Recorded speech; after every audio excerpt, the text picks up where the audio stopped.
Assalamualaikum warahmatullahi wabarakatuh. Selamat datang kepada kelas 9 yang baru. Kita belajar SKI, ketemu lagi dengan Ibu. Sebelum belajar kita seperti biasa membaca doa dulu. Bismillahirrahmanirrahim. Bareng-bareng bacanya. Raditu billahi rabba wa bil islami dina wa bi sayyidina Muhammadin nabiyyan wa rasula wa bil qur'an imama wa hukma wa bil mu'minina wal mu'minat kullum ikhwana. Allahumma aftah qalbi futuhal arifina was salihina. Allahumma aftah qalbi futuhal arifina was salihina. Allahumma aftah qalbi futuhal arifina was salihina. Rabbi zidni ilman nafi'ah warzuqni fahman wasi'ah. Yang semoga kalian dan saya mudah-mudahan ilmunya bermanfaat dan tambahkan keluasan fahamannya.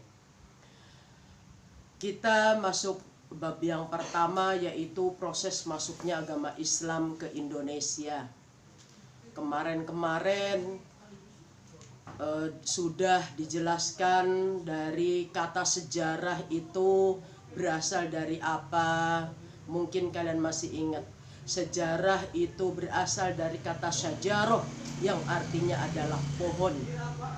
Kalau pohon itu berarti sangat berkembang dan bercabang. Pohonnya itu dari dinasti Umayyah, dari dinasti Abbasiyah, dinasti Fatimiyah, dinasti Ayyubiyah, dan dinasti Mamluk. Barulah Islam masuk ke Indonesia. Masuk ke Indonesia itu ada dua pendapat. Kalian boleh catat dan kalian pun boleh mencari buku yang lain untuk referensinya. Karena kalau semuanya dari Ibu itu nggak mungkin, waktunya nggak cukup lah. Ada dua pendapat, bahkan ada 3 pendapat. Cuman yang terkenal itu ada 2 pendapat. Pendapat pertama itu adalah pada abad ke-7.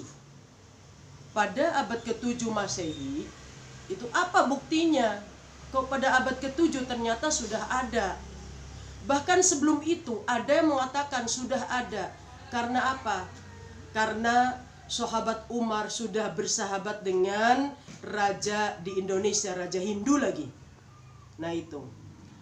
Ada abad ke-7, itu buktinya yaitu pertama adalah catatan sejarah kerajaan Cina.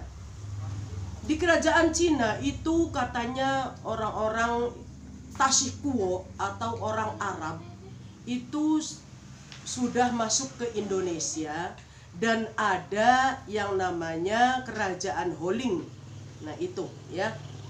Sejarah kerajaan Cina. Itu catatannya. Yang kedua, berita Chow Koo Fei. Berita Chow Koo Fei itu adalah cerita dari Indonesia, dari daerah Followan. Followan itu kalau sekarang mungkin dari Malaysia. Karena Malaysia, Singapura, Indonesia itu adalah satu rumpun. Satu rumpun. Masuknya dari mana Islam masuk ke Indonesia? Dari Malaysia. Dari Malaysia langsung dari Malaka. Yang ketiga itu adalah berita Jepang. Berita Jepang itu pada abad ke-7. Bukti-buktinya. Nah sekarang yang kedua, pendapat kedua itu pada abad ke-13. Kalau pada abad ke-13 bedanya, abad 13 itu masuknya lewat kerajaan.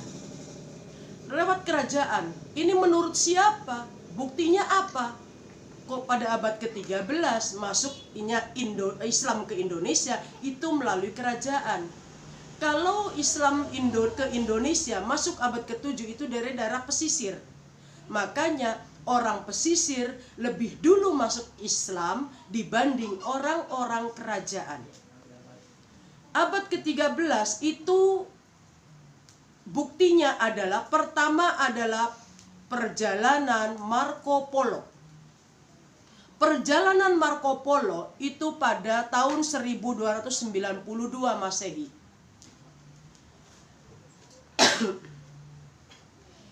Perjalanan Marco Polo itu pulang ke Eropa, mau ke Cina, ya, itu atau dari Cina mau ke Eropa, mampir ke yang namanya Kerajaan Aceh. Kerajaan Aceh itu siapakah rajanya? Yaitu Malik As-Saleh. Kerajaan Aceh itu adalah Malik As-Saleh. Kerajaan Islam pertama itu adalah Samudra Pasai. Kerajaan Islam pertama di Indonesia itu adalah Samudra Pasai. Awas diingat-ingat. Kalau kerajaan Islam pertama di Pulau Jawa itu adalah Demak. Sekarang yang kedua, berita yang kedua. Ini berita dari mana nih? Kok Islam masuk abad ke-13? Yaitu berita dari Ibnu Battuta. Berita dari Ibnu Battuta itu pun mengatakan bahwa di Samudra Pasai itu adalah di Aceh ada kerajaan Samudra Pasai. Siapakah rajanya? Yaitu Malik As-Saleh. Cuman Ibnu Battuta menemukan batu nisan Malik As-Saleh. Itu ya. Jadi yang kedua itu adalah abad ke-13.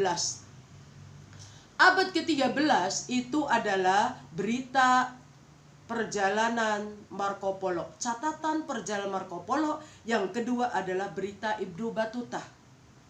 Nah sekarang kok Islam begitu sangat cepat sekali menyebar Islamnya ke Indonesia ini cepat sekali. Apa sebabnya? Sebab pertama adalah Islam ini syaratnya sangat mudah. Pertama, masuk Islam sangat mudah dengan membaca 2 kalimat syahadat. Kalian harus hafal ini. Apa faktor yang menyebabkan masuknya Islam ke Indonesia dan sangat cepat berkembangnya? Karena adalah pertama, syarat masuk Islam sangat mudah, yaitu dengan membaca 2 kalimat syahadat, yaitu asyhadu alla ilaha illallah wa asyhadu anna muhammadar rasulullah. Coba kalian tulis dengan 2 kalimat syahadat. Mungkin kadang tulisan dengan mulut kalian yang membaca kadang beda.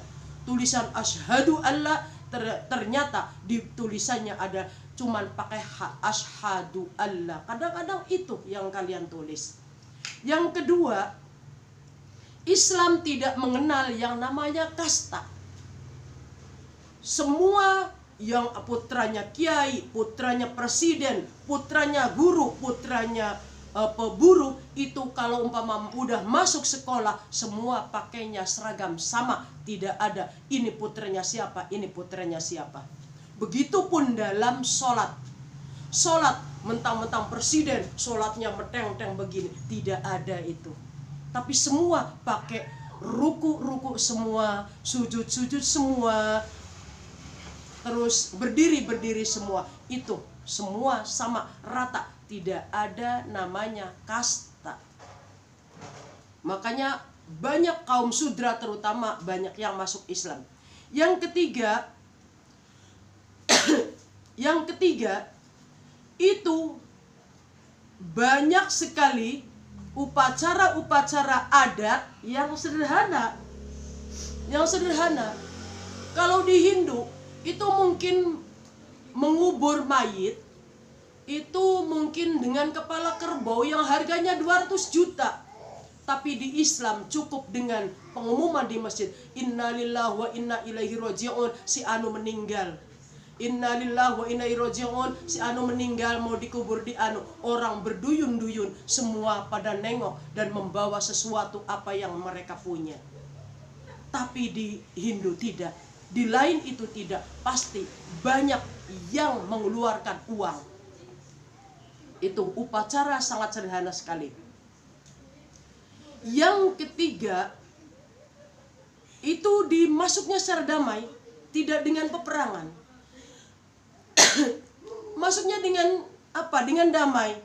Saudagar-saudagar Arab datang ke pesisir Indonesia membawa dagangan dengan cara membawa Assalamualaikum warahmatullahi wabarakatuh. Mereka tak hanya cuma tanya, saya harus jawab apa seperti ini. Mereka hanya menjawab Waalaikumsalam warahmatullahi dengan salaman. Tapi sekarang tidak boleh salaman. Itu Islam sudah dijauhkan dari kata ukhuwahnya. Karena salaman katanya dihindari sekarang, ya, harus pakai masker. Nanti kalau kita berhadapan pakai masker, kamu nggak kenal saya pun nggak kenal kamu. Nah sekarang raja-raja abad ke-13 masuk Islam. Nah ini penyebarannya lewat kerajaan, yaitu lewat jalur resmi. Kalau jalur resmi berarti benar-benar raja yang mengumumkan siapa yang mau diam di sini harus masuk Islam. Kalau tidak, kamu harus keluar dari kerajaan ini. Nah itu makanya Islam cepat menyebar ke Indonesia dan sampai ke kita. Alhamdulillah kita dikenalkan dengan guru, dengan Islam. Siapakah Allah kita? Itu siapakah Tuhan kita? Makanya kita harus tetap tata krama terhadap guru, ya. Kalian ini mubaligh yang ada di Indonesia itu adalah nama-namanya adalah para wali songo. Kalian harus hafal dengan nama wali songo. Dan minggu depan ibu mau tanya ke kalian siapakah nama-nama wali songo yang ada di daerah kalian dan ada di daerah Pulau Jawa. Demikian dulu untuk kenalannya masuknya Islam ke Indonesia. Nanti ibu akan jelaskan lagi lewat jalur mana Islam masuk ke Indonesia. Assalamualaikum warahmatullahi wabarakatuh.